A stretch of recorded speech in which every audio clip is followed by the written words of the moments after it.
Hit it.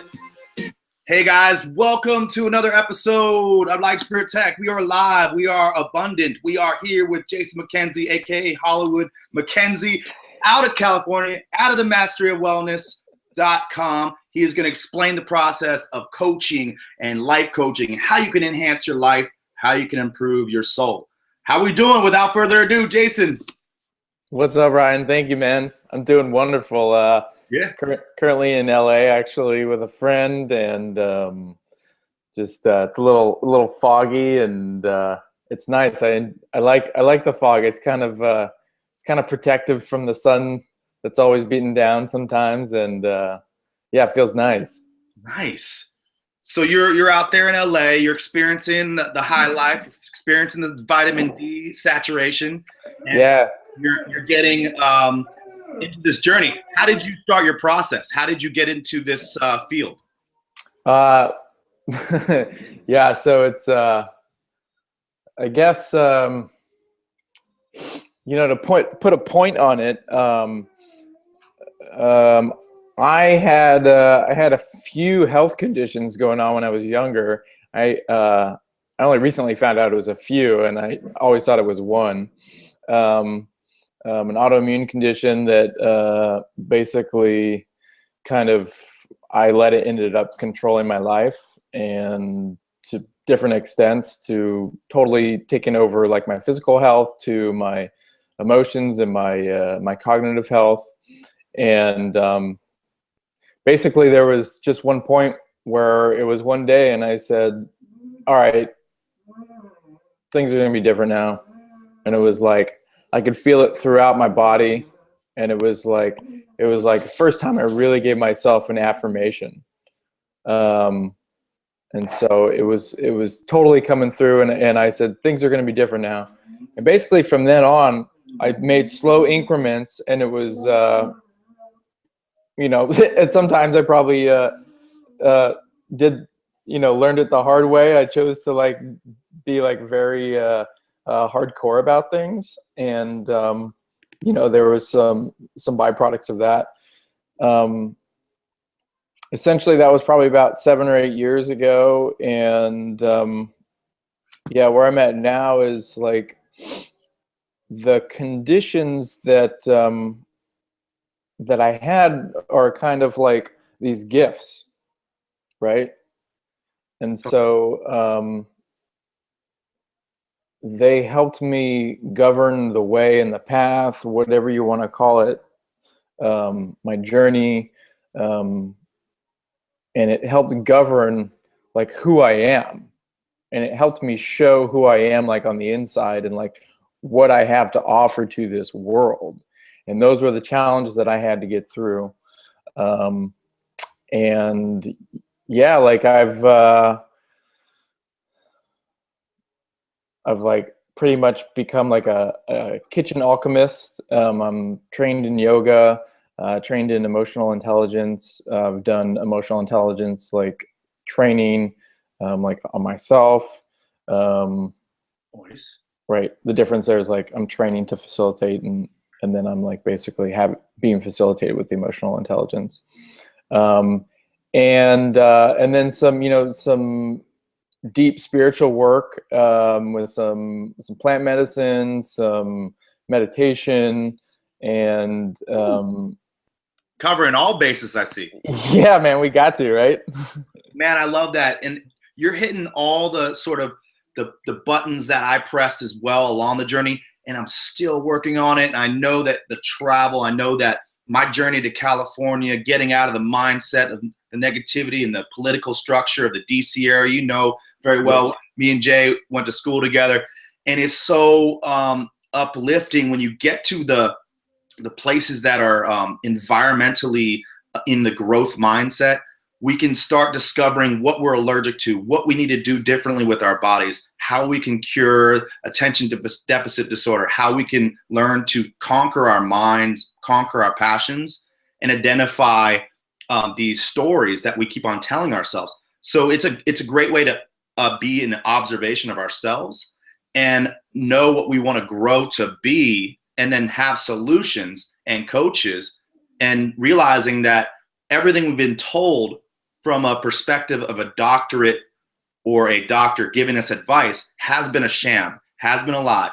Every nutritional element we've been taking in since a kid has been riddled with cocaine sugar. And we've been just at a digestion microbiome disaster. So I love what you're doing. I think it's so imperative. I believe that everyone should have a life coach. Everyone should be on that path of discovering themselves. And then a life coach will help you identify it, and they'll challenge you and hold you accountable. Because don't you see personal trainers, don't you see doctors, and don't you see them all separated when you can really combine that whole element? Totally. Yeah. Combining the helmet, and I love what you said about it all. It's like the specialization or like overcompensation. Like if somebody's like doing one aspect in their life and they're like really, really, really, really good at that, and like the other areas of their life are kind of, like not up to par on that. It's overcompensating. It's like somebody said to me yesterday, if somebody has one leg, right, they're imbalanced. And like, no matter how many like positive affirmations they can put on how they go about their life, like physically their body is imbalanced, and there's going to be overcompensations and different things that come out of having to stand on one leg. So it's like within health and wellness and doctors and experts, it's like the more separated they are, like one, the less sense it makes for the patient or the human. And we fixate on like one expert because like we can't, there's no connection. Like there's no through thread to connect these and to make sense of like, one, just like flat out basic health, and two, like the human experience. And so when we do that, we're like basically giving our power away, and we're like following some dogmatic, whether it's like a doctor or, a scientist or a politician or a preacher. So like the right, like the antidote to all of this is like no separation or balance. Balance is what I've been using. And that's what I talk about like in my coaching and with wellness, is like we take a look at like these basic innate human qualities and how like they show up in that person's life. Not like this like theoretical sense, like, oh, you gotta, go be a sage and meditate in a cave for 7 years. Right. I mean, you could do that, and there's faster ways. It's like there's faster ways. And what is unique to you, and how's it going to fit your life, on your path, so that you can become who you are to become. Let me ask you a question on that. I love to say about the pain, because if you have two tacks and you're stepping on both and you'll remove one tack, you're still in pain. So that's the analogy of the functional medicine that isn't implemented in doctorate and emotional therapy. And again, we're at a crisis because we don't have our emotional therapies wrapped around our uplifting, positive culture. And then we have a separation of people and a separation of everything is interconnected down the kinetic chain through the spinal tap, through the blood-brain barrier, through the mind and neuroscience and all that good stuff. So we have to get our professionals and our life coaches paid to the highest scale, because we can offer the best benefits. And really, people really need to stop just putting all their energy into what a doctor says, because a lot of times that can influence our emotional balance. And a lot of times when people are 6 months to live, they give the diagnosis, they die in 6 months. But we can do a lot of other things in the expansion of John Hopkins with the sacred medicine and with entheogens. And we have such therapies that like laughter therapy and yoga and martial arts and qigong. So there's so many phenomenal things, and you're exposed to that. But people over here on the East Coast or in Florida or Australia, they're not always exposed to this, and so they're hidden. It's hidden information. And with that said, can you explain like 3 life hacks that get you to that place of calm balance faster, just to give people a little like taste?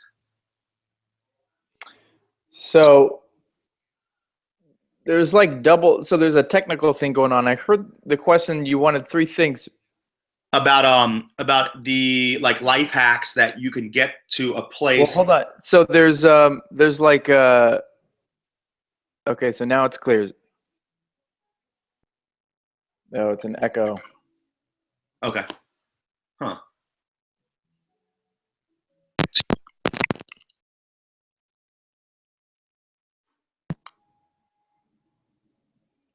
Oh, this. I got you. I can hear you now. Now it's clear. You good? Yeah. Echo. I'm still getting feedback.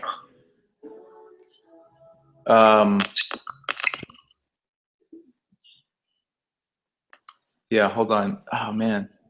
No worries, no worries. We can edit this out and smooth into something. Let me know when you're good on your end. I can't pay attention. It's totally distracting. I'm still getting feedback. What happens if I leave the call and come back? Try it, because it might be on your end, Okay. and I'll fill in.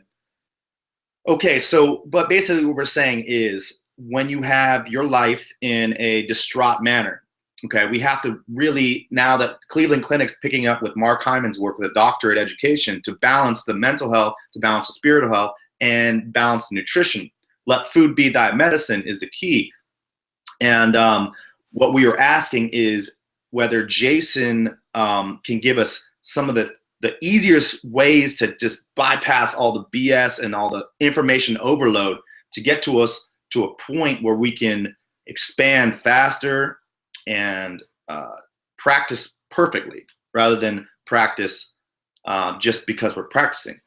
And what Mark Hyman was saying is that the doctors have it wrong. They're not really participating, and they're not being told the right education based on Koch brothers funding and Kellogg's funding the medical field. And I was going the pre-med route and had my pre-med set up going into the doctorate school, going into physical therapy, but they weren't hitting on all cylinders. It was a bunch of separation, and I wanted the full spectrum so I can have a practice of healing and can educate people.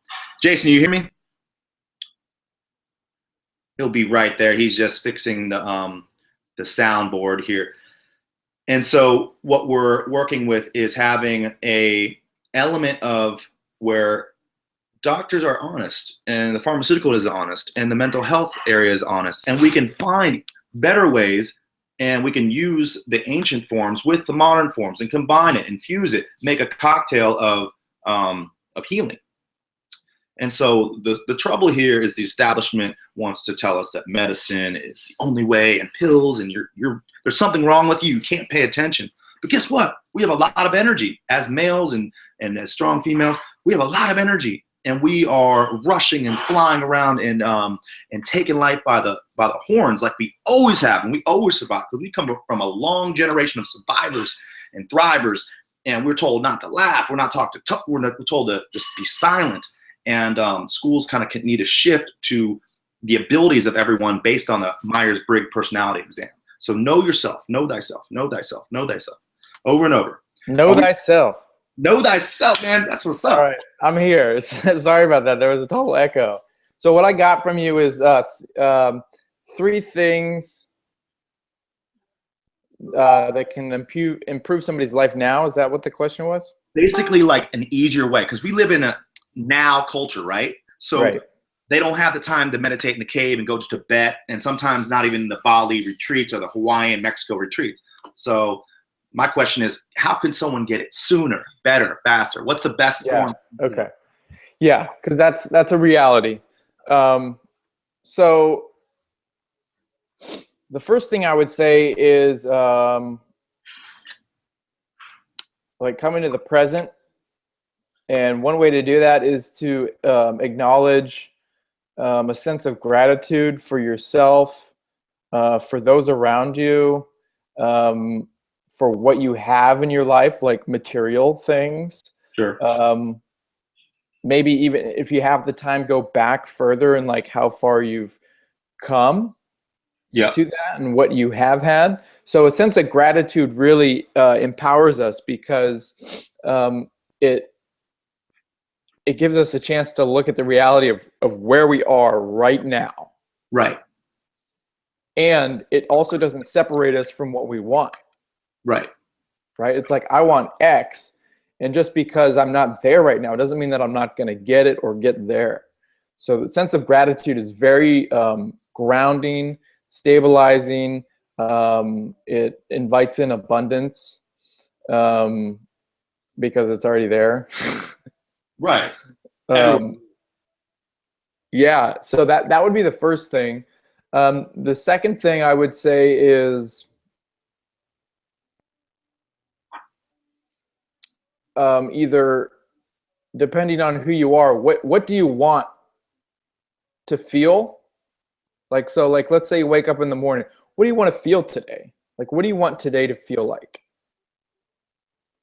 Like, you know, what goals, you know, you could do it that way as well. Mm-hmm. And journal these down, like the thing with the gratitude, journal that down. Are we talking about intentions for the day? Yeah, intentions. Perfect. Yeah. Love it. Where am I going towards? What do I want to attract into today? Yeah. And so the first one looks at like so the gratitude is like what's present and what was present like in the past. Okay, so let's give them a quick example for the gratitude. Could we do a think about 10 different things when we wake up, what we're happy for, our blanket, our bed, our shower that we have, whatever. Should we go through like a physical routine? I think that's up to the person. You know, if somebody's really able to be creative and really get something through the routine of like, I'm going to do 5 to 10 of these, you know, then yes. If it's somebody who their personality type is a little more, well, I want to flow and experience what comes through to me. Keep it more simple. Love it. Yeah, because all in all, we are like creating a routine for this, an embodied practice for whoever this person is and whatever the personality type is. What does gratitude give us in a spectrum of like, does it feed our like soul? Does it open up endorphins? Does it give us like a sense of, hey, it's not so bad? It like kind of clears up the clutter in our mind that like is judging, or what? Yeah, essentially like we get to like the opportunity to step away from the ego. Sure. Love it. Right. And so the ego's like always, you know, trying to drive the car. And as soon as gratitude gets in there, it's like we're on the country byways and like, yeah, this is pretty nice. This is cool. Look at those plants over there. It works so easy. Because again, we're like, you know, going out of control with our mind and then just offering, like Einstein would say, like, thank you for the abundance that I'm having. Thank you for the great meal. Thank you for, you know, this call. Thank you for the sunshine. And he would just do like steps, and every step he would try to be faster with his gratitude talk. And, you know, you'd be surprised at how lucky you can become each day when you kind of like kind of project something great now, and then you're like, wow, it's like a domino effect, and then you can knock the bigger dominoes every day. That's fun. So I think you mentioned 2. Yep. The third stage. What was the third one that you were? So the third would be, I know when you said like something easy and digestible, and I, you know, in proper life coach fashion, I wouldn't have any other way than to present a challenge. Nice. And so the third one I would say is not to hype it up, but it's not something that's easily done quickly. And so this is like a hero's journey, a dark soul of the night, initiation, rites of passage, those types of experiences. Slaying your dragon, like Art of War, right? Yeah, baby, you know it. You know, if you're a woman, Artemis, you know, Artemis is the the Greek, I think it's Greek, Greek goddess who is the huntress of the forest, and she has her own initiation process. And you know, the whole thing with this is like it's in our culture. So we've talked about our culture and like, you know, disconnect and all this stuff. And one of the main things that contributes to that is we don't have proper rites of passages in place at certain points in our life as humans to celebrate and acknowledge and be like, okay, I'm no longer a boy, or okay, I'm no longer a young man, or okay, I'm no longer a single man, or I'm no longer a man who has no purpose, right? So it's like all these things that like it's like healthy ego and identity formation. Like we don't have those in place. So like we have people like either totally like lost, or totally identified with their ego. That's like they're in that dogma. They're in that like straight line path, and I see it every day. Trust me. Right. So that ability to change, that ability to expand, comes from a mindset. Okay, so the emotional, the finance of it all, the soul of money, the courageous spirit that can move on, the ability to offer value and shift from a taker mentality to a giver. I think that's imperative that you mentioned that. So what do we do to a person that's traumatic, has had many issues such as PTSD? Can you take us through like a simple diagnosis of how we'd help them through life coaching? Yeah. So, because you know that's one of the common things. People are holding on to the past. Yeah. They're not able to forgive, and they're not able to let go of that sack of weight. Right. And it pervades like every cell in our body. Right. There's a metaphysical and a cellular, and there's a degeneration of that area that could probably lead to a cancerous cyst or whatever in that organ that's holding that. Yeah, exactly. And you said it, man. It's like it's letting go, and it's really, really effing hard for us people in the modern world to let go of things. Right. And so like these rites of passages and these transformational, you know, sometimes they can just be like 48-hour weekends and workshops and stuff like that. One of the main premises of these processes is that it gives us the opportunity to let go, because there's usually like somebody who's in this like magician archetype, or like a shaman, or somebody facilitating that. You know, they're the ones in control, kind of. You know, if anybody were to be in control, it would be them. But the person going through the transformation, the healing, whatever you want to call it, they get the opportunity to let go into the trust of that facilitator, that shaman, who, you know, is hopefully channeling, you know, a greater unknown power, you know, or known, whatever you want to call it. But it's like surrendering and fully doing that, and being processed around that when somebody is in surrender to, you know, depending on how deep the PTSD is, you know, how physical it is, how emotional it is. There's different processes that can work for different specific conditions and people. So like, it's really about like breaking into the void of being okay with not being in control, because that's where the letting go comes from. And like forgiveness is one of those processes, which is like amazing on all levels for healing the heart and like everyday living. Man, I just had to throw that. That came in right at the last minute. I was like, oh, forgiveness. Yeah, I'm telling you.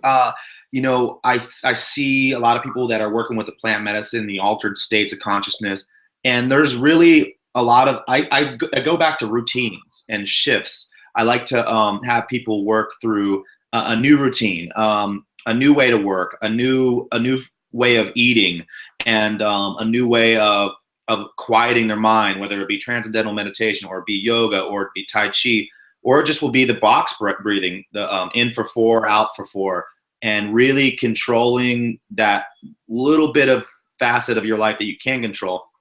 And then having self-talk, having the inner game, the ability to shut down the meth head inside your body, and to recognize that that isn't always something to latch. And letting go is such a smooth way, you said, to let go of things and just be the river, be the water, and just go through the mountains, go through the crevices.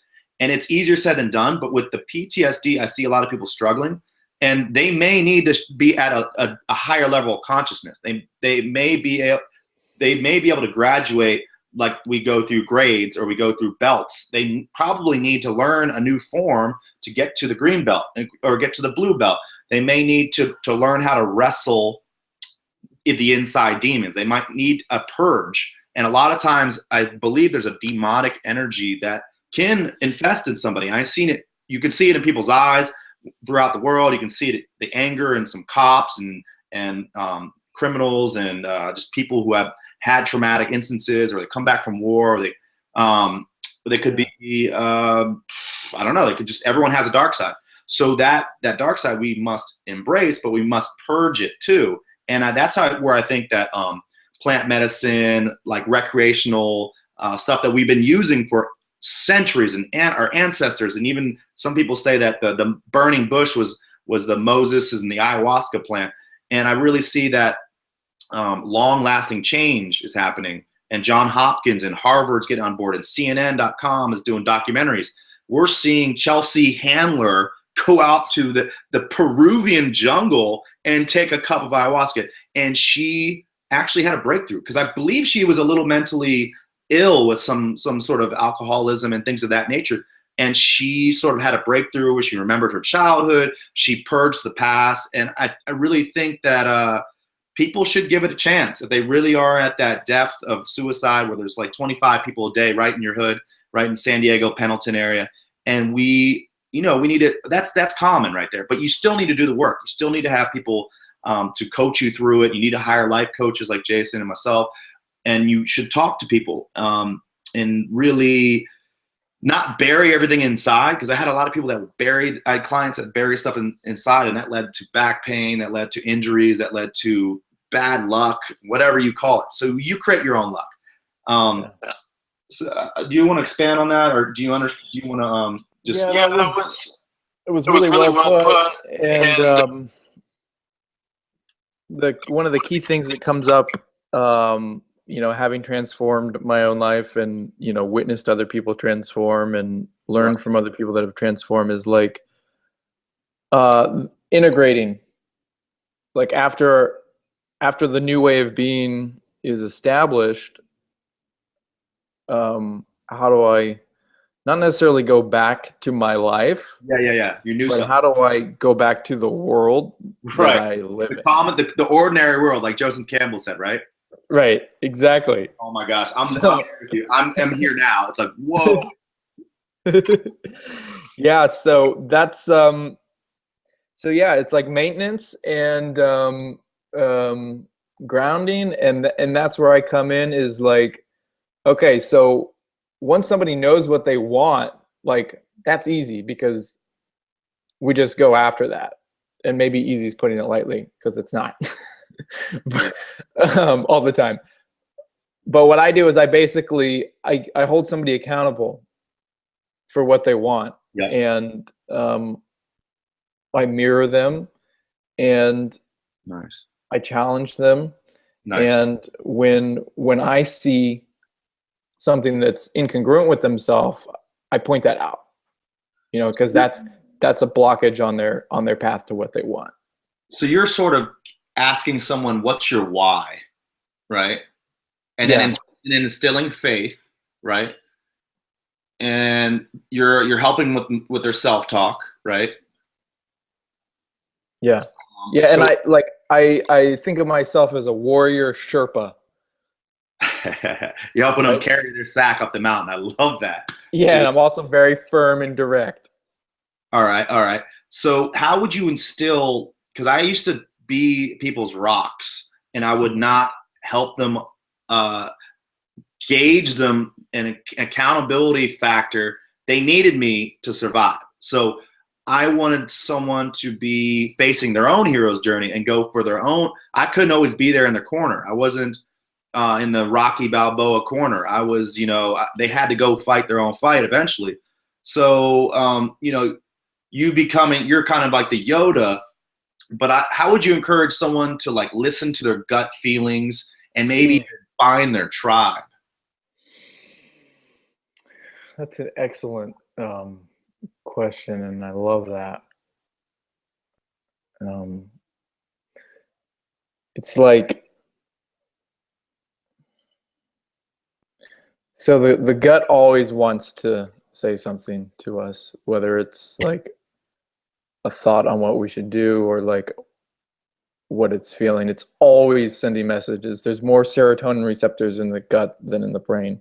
Wow. So, wow, what? I've been pondering that myself, and I'm like, what is this voice?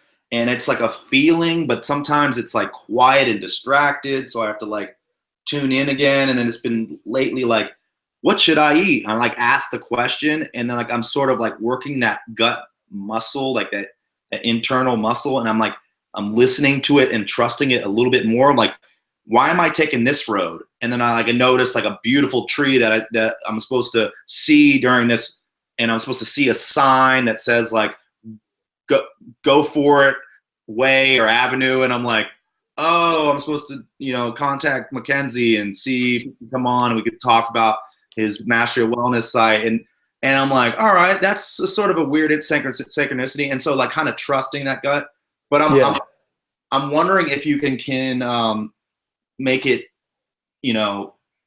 like spin the vortex and make it go a little bit faster in a sense. Have you noticed people that just have instinctual more gut, like, because business decisions, people with their gut. I mean, I wouldn't. So here's the thing. It's like we build capacity for things. Like there's, we come into this world however we do, and then we have our environment that shapes us, and we either build capacities or not. So people that are like operating right now, with high gut decision lifestyle, it's like they've built that in some way.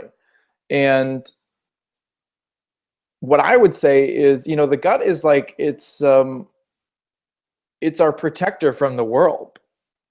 The gut wants two things: more or less of something. That's what I heard somebody say, Gabor Mate. And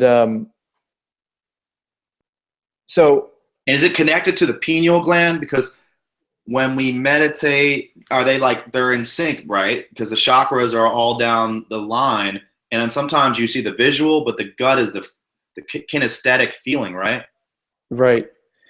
Yeah, I would say so.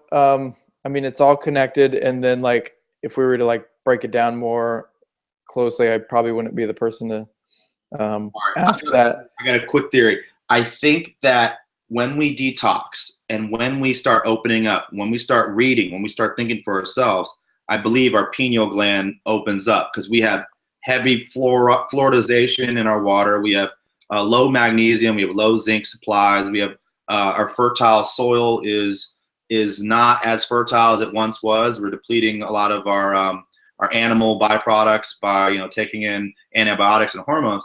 And so right now I'm operating on a little bit of a higher level because I added a lot of supplements to my diet. I had a nice, beautiful Java with a bunch of mixtures in there from all sorts of plants all over the world. And I've tuned this into a practice, but I am working with an unfocused mind a lot of times. So I have to collaborate that, and I have to hopefully be clearer and meditate more so that my pineal gland in the middle of my forehead, the third eye, can open up more, and I can learn to make better decisions by trusting the gut, like you said, with the serotonin. So I believe it really comes back to detoxification. It talks a practice, and a lot of people say sound therapy is keys. I was in Australia. I was living out there for a while, and I had a guy put a didgeridoo all right on my heart space, and I went to the studio, and I set an intention to let go of like the past and, you know, reborn and whatnot. And I burned in the bowl, you know, all this old baggage, and something was lifting off me, dude. I could feel like a shift, and I'm like, this is awesome, whatever it is. And then I had my eyes like shut, and the guy had different instruments. I wish I could remember his name, but it was in Sydney and North Harbor near Manly Beach, and the studio was amazing. The guy has got CDs and everything, and wow. So they were playing the instruments around my body, and I could tell if I continued to do that session, I would be, you know, if I did it in a daily segment and did a meditation to it, I would be a new man every day, and help myself get more in alignment. I think that's what we're all looking for, is balance, like you said, and alignment. So yeah, connection. Yeah, connection and relationships too. Based on that, let's riff on that. I know we gotta, you know, wrap up here shortly. Sure. What would you say to bring in better people in your life, more abundance in money, more abundance in love, and more abundance in our ultimate location, our ultimate dreams? How can we kind of navigate that? Because relationships are key, right? Yeah, totally. Because we can't, as much as like we have this, I heard this last night, it was amazing. Somebody was saying it, it's like, as much as we have like all these like self-made millionaires and all, you know, everything like that, and like, oh, I did it on my own and everything, it's like, none of that's really true. It's like whatever, you know, like, yeah, maybe you were the one that put it all in your bank account, and maybe you only live in this house by yourself, right? But like, somebody built this house, right? Somebody built the car that you drove your car out to your house, whatever. So, and this like goes back to your question about the gut. It's like when we tap more into our gut, like we get to open up into our purpose, our mission, our visions of what is like fully aligned. This isn't like a like I'm gonna like put the goals, you know, goals and ambitions down here, and then, you know, visions, mission, and purpose up here. So like the goals and the ambitions work towards the vision and the mission and purpose. And so when we're following our gut, we get to kind of not focus on the goals and ambitions, like the minutia of getting there, and we get to like embrace what it is, what I want to do. And the more we do that, the more it hits us in our body, like the sound vibrations that you had in your healing. It's like it becomes a part of us, it becomes a reality. And, you know, if we do affirmations about it and we have conversations like you and I are talking about something right now that likely we wanted to do, you know, I don't know, X amount of time ago, you know, before we started talking about this, like, you know, like I want to do this. I want to be a life coach, you know, or I want to like for me, it's really about creating, my mission is to create harmony and freedom through building sanctuary and modeling vulnerability. That's my mission in life. And like, you know, this is part of that. So to like invite that in is to invite in conversations with like-minded people, community, whether it's comfortable or uncomfortable, because so much growth and learning comes from being uncomfortable. Yep. Right. And getting out there, and it's like we're gonna find blockages along the way, like about acceptance. If I'm good enough, I'm scared, I'm not healthy, I don't look good, you know, all these things that in between stories, right? Totally. And those are the pieces that connect us. As much as they're stories, they're the obstacle, and we absorb that obstacle. And just like I said when we opened up this conversation, is like, you know, my health challenges were my obstacles that I absorbed into my power. Sure. Love it, man. That Yeah. it's been a process, and being awakened, you may lose your loved ones, your friends. You may lose your job. You may not feel at home anymore. You might make a move. You might go travel. You might just unplug from technology or the news. And your parents might be like, "What's happening?" Your girlfriend, your wife, she's totally judging you. What happened to you? You used to be this way. You used to provide and have this Wall Street job, and when you become awake, you're like, your heart is connected to the planet, and you're plugged into what's best for the world, what's best for unifying people, what's best to have fun and laugh again and play and go live that curiosity, go play some music, jam out with your best friends, go to Burning Man as many times as you can. It's just you start like opening up that path to your own abundance, and then like go down the rabbit hole, because it's like that's the path that you might have been avoiding, but just taking that path and that road to, let's just say, your heaven on earth experience comes from a well-rounded experience, and it's not just a one answer question, it's not a one answer action. So again, Gnarly for Namaste, I write all about that, and you can pick that up on Amazon, and you can go to Master Your Wellness on Jason's page and hire someone who's gone down that path. There's not many people that have gone down that path. So I want to hammer that into people's heads, because we had so many mistakes we probably made on the way.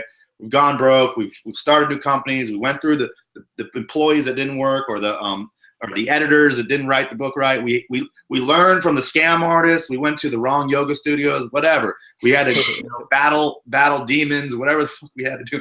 But my point is when you can get it simplified and create your own abundant wisdom mentor, when you reprogram your beliefs and your model reality, transform all the desires you used to have based on someone else telling you what you're supposed to do. I really feel that taking that massive action is the key. And one of the steps is getting a coach, getting a trainer, getting a functional medicine, integrative medicine specialist, taking a trip to Peru and hiring a shaman, and whatever it takes, because this is your life. And I believe that there's people that are living. The meek shall inherit the earth, but the bold will get the beach house like Jason's got. Working on it. Yeah, exactly. I mean, we're all in transition here, and it's a moving planet. And when we're stagnant and we are programmed, that's why they call television programming. We have to really find ways to get our mind back. Our soul wants to dance and play and enjoy and show love. So I guess all the wisdom around the world that tries to separate us, I really feel like we should get back to one of the main things, is that love principle.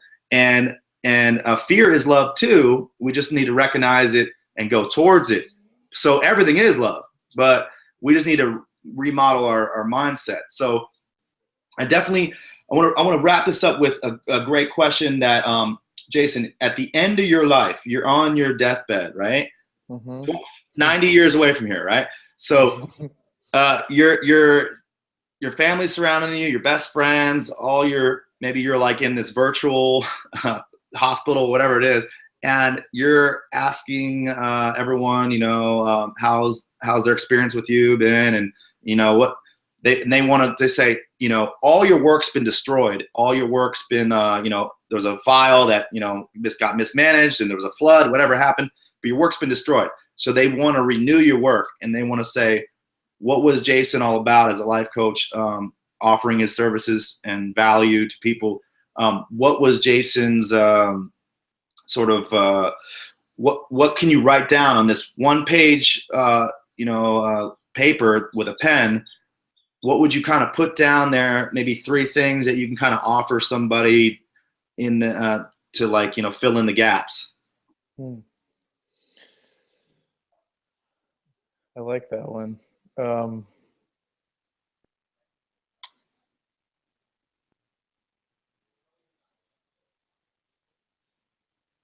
It's important to discover it's important to change.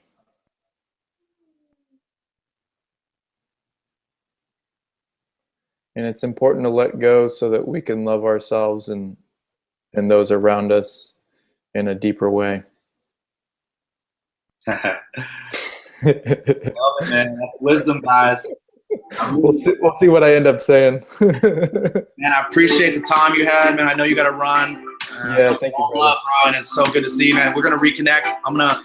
You should meet up with some of my connections out there, and we'll see each other soon, brother.